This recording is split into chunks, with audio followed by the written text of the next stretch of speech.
I watched my son's wedding through a YouTube livestream because he didn't want me there.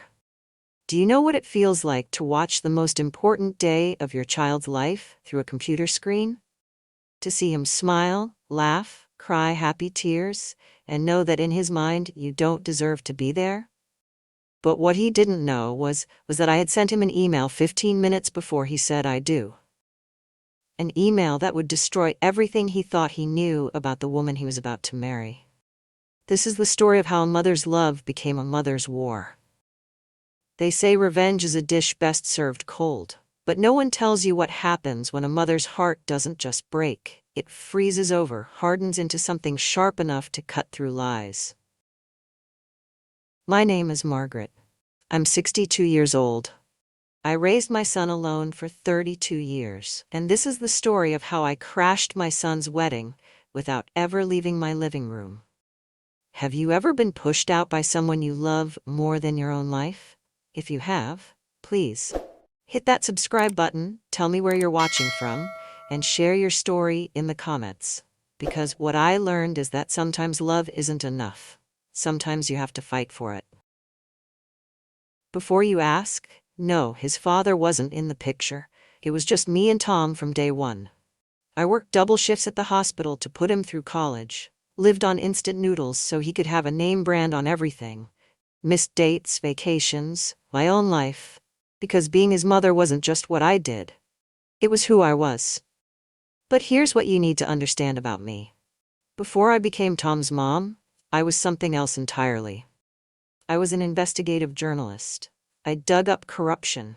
I exposed liars. I could find dirt on anyone, anywhere, anytime. I buried that woman when Tom was born. I thought I'd never need her again. I was wrong. Tom and we were a team. Mother and son, but also best friends. We had Saturday morning pancakes, movie nights, inside jokes that lasted years. When he was 10, we planted this oak tree together in the backyard. "It'll grow as tall as me someday, Mom," he said. And it did. It grew beautiful and strong, just like him. High school graduation, I cried harder than he did. College acceptance letter, we celebrated with his favorite pizza. When he got his first job, he called me before anyone else. He was my world, my purpose, my greatest achievement. We had our own language, our own traditions. Sunday calls that lasted hours. Birthday surprises that became legendary between us. He'd show up with flowers just because, and stay for dinner, telling me about his dreams, his fears, his life. Those were the golden years. Before everything changed. Before she came along and decided there wasn't room for both of us in his life. Her name was Lily, his college sweetheart. Blonde, pretty, polite to the point of being robotic. The first red flag? The way she looked at me. Not dislike. That would have been honest. No, this was assessment. Like she was calculating my threat level. Suddenly, our Sunday calls became interrupted. "Oh, Lily and I have plans." Our Mother's Day brunches became couples weekends. Christmas at my house became Christmas at her parents'. I told myself I was being paranoid, possessive, that this was normal when your child finds love. But my journalist instincts don't just disappear. They go dormant. The changes were subtle, but systematic and cruel. Tom stopped sharing details about his life. Our deep conversations became painful small talk. "How's work?" "Fine." "How's Lily?" "Good." "How was your weekend?" "Busy." But it was worse than just distance. It was deliberate exclusion. He'd post photos on social media of family dinners with her parents, family game nights with her siblings, holiday celebrations with her extended family. Pictures of him laughing, being himself, being the son I knew, just not with me, never with me anymore. I'd see him tagged in posts from her family. "Our son Tom helped us move. Tom fixed our fence today. So grateful for our bonus son." Bonus son. They called him their bonus son while I became invisible. Then came the birthday. My 60th. I'd planned a small dinner, nothing fancy. Tom said he'd be there. Then, 2 hours before, a text. "Sorry, Mom, something came up with Lily's family." Rain check? There was no rain check. I spent my 60th birthday alone, staring at the oak tree we'd planted together, wondering when I'd become a stranger to my own son. But I'm not the type to make scenes. I'm not the type to beg. I was raised to observe, to wait, to gather information before making moves. So I started paying attention, really paying attention. October 15th, 2024, 8:47 a.m. That's when my world shifted forever. I was having my morning coffee, scrolling through emails when I saw it. Subject line, wedding update from Tom. Hi Mom. Hope you're well. Just wanted to let you know that we've decided to keep the wedding very small, family from Lily's side only. Please don't take it the wrong way, but we'd prefer you watched it through Livestream instead of attending. Here's the link. Take care, Tom. I read it 3 times. Then I checked the sender. It was really him. My son, my only child, the boy I raised alone, had just uninvited me from his wedding. Family from Lily's side only. As if I wasn't family. As if 32 years of sacrifice, love, and devotion meant nothing. I called him, straight to voicemail. I called again, same thing. By the 3rd call, it went directly to a message. This number has blocked you. That's when something inside me broke. Not my heart, that had been breaking slowly for months. No, something else, something deeper. The mother in me died that morning. And the journalist I used to be? She woke up. I didn't cry, I didn't scream, I didn't post dramatic Facebook statuses or call my sisters to complain. Instead, I walked to my basement and opened a black suitcase I hadn't touched in 15 years. Inside was everything that made me dangerous before I chose to become safe. My press credentials, my contact list, my investigative tools, and most importantly, my instincts. I sat at my kitchen table and opened my laptop, not as a heartbroken mother, but as a professional who'd spent years uncovering lies. First, Lily's background.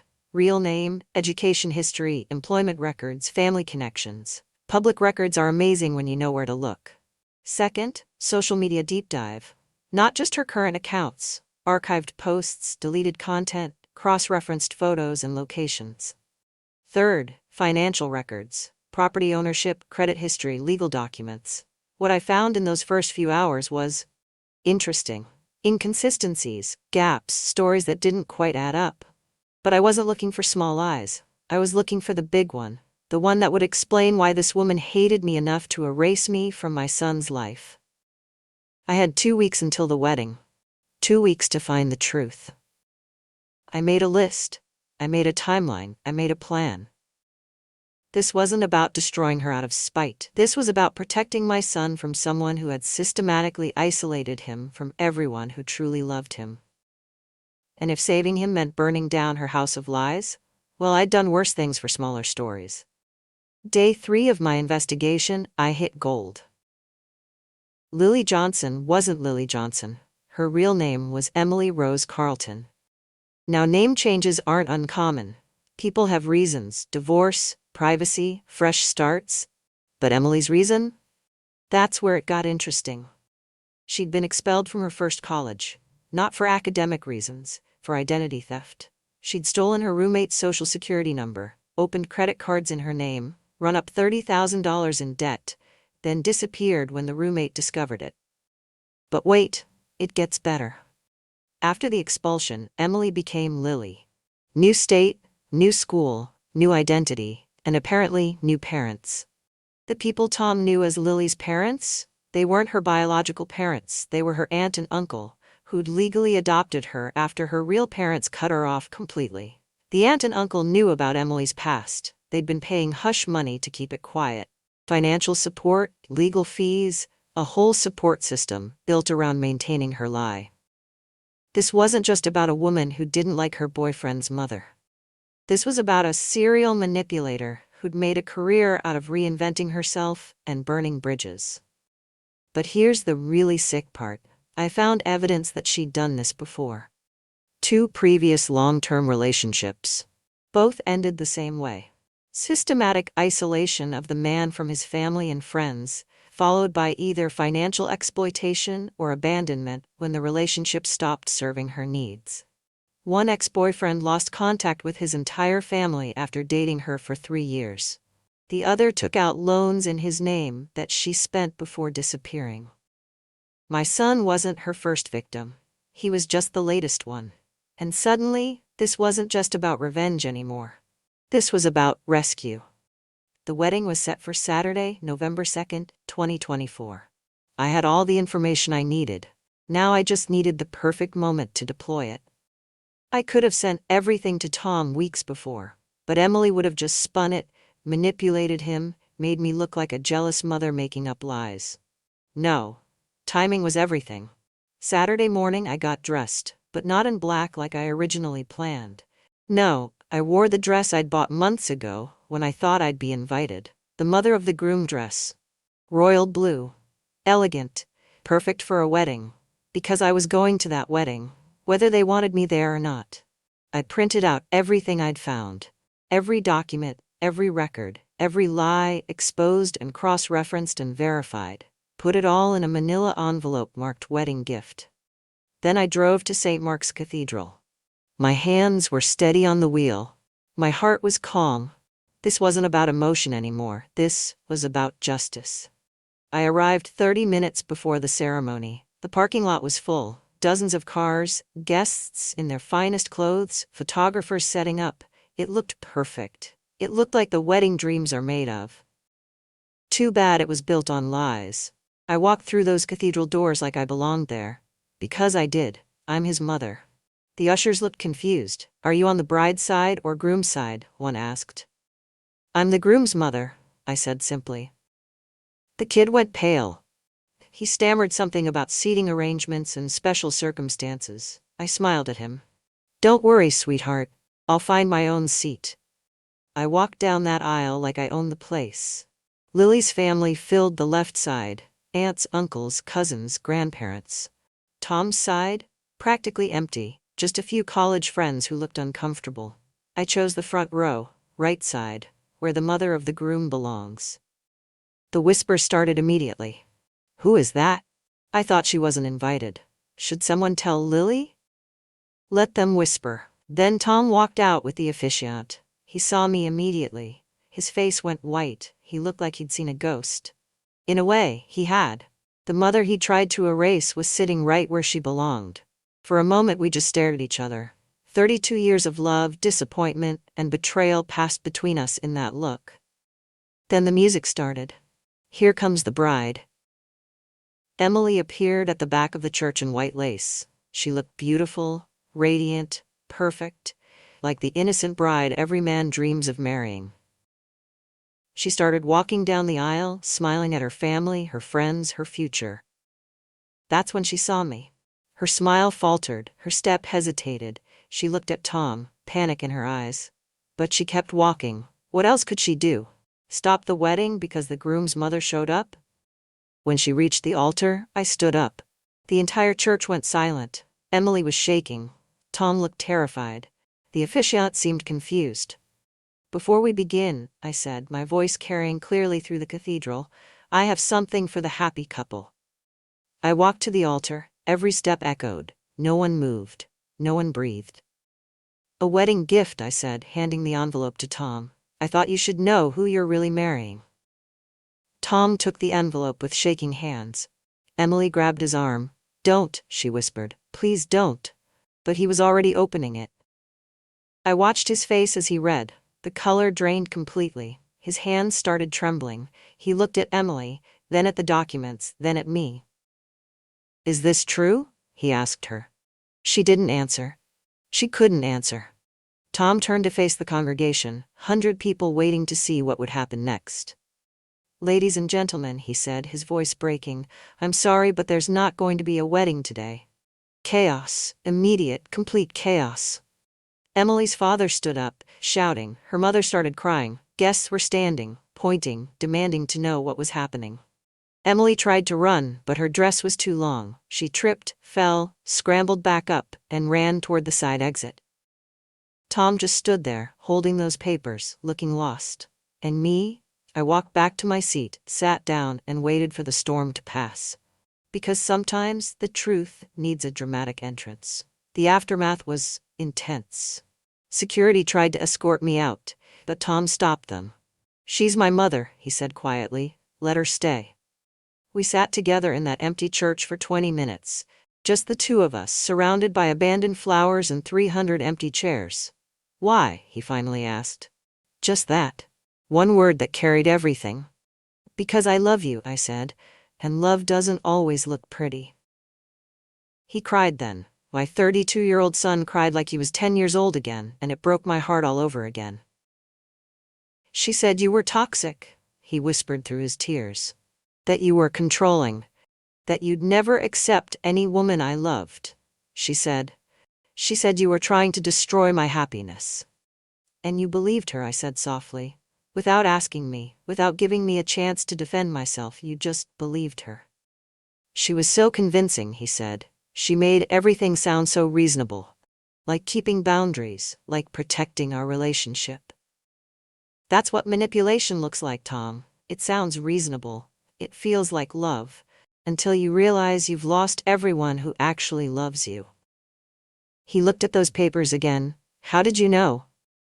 Because I'm your mother. And mothers know when something's wrong, even when everyone tells them they're crazy. The venue charged him for the full wedding anyway. The deposits were non-refundable. He lost about $40,000 that day. But he said something I'll never forget. $40,000 is cheap for learning who someone really is. Emily, because I'll never call her Lily, disappeared within hours, packed her things and left town with her adoptive parents. Tom tried calling her. She blocked him, just like he'd blocked me. Poetic justice, I suppose. We started having coffee once a week after that, slowly rebuilding what she'd tried to destroy. He's in therapy now. Learning about manipulation tactics, gaslighting, emotional abuse. He sends me articles sometimes, with notes like, I never realized, or this explains everything. Last month, he said something that made me cry. I'm sorry I chose a stranger over the one person who's always been in my corner. You weren't choosing her over me, I told him. You were being manipulated by an expert. There's a difference. We're okay now. It took time. It took work. But we're okay. Trust, it turns out, can be rebuilt, but it takes patience from both sides. So what happened to everyone? Emily, I refused to call her Lily, tried to disappear like she always had before, but this time was different. See, when I sent that email, it didn't just go to the wedding party.